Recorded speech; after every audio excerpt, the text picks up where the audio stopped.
The audio system with Google built-in includes an AM/FM radio, USB interface, Bluetooth streaming audio, and if so equipped, Sirius XM radio.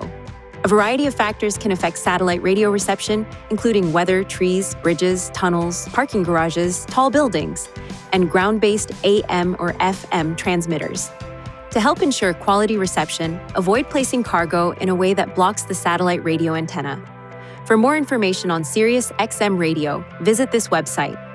With the ignition switch in the on position, press this button or touch the audio icon on the launch bar to turn on the audio system.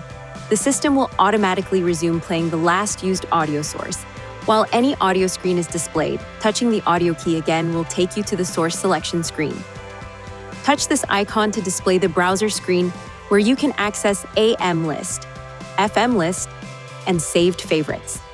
Touch it again to return to the now playing screen, where you can access your audio controls. To adjust the settings for the audio system, touch Settings, Sound, then the audio feature you wish to adjust. Please see your Nissan Connect owner's manual for important safety information, system limitations, and additional operating and feature information.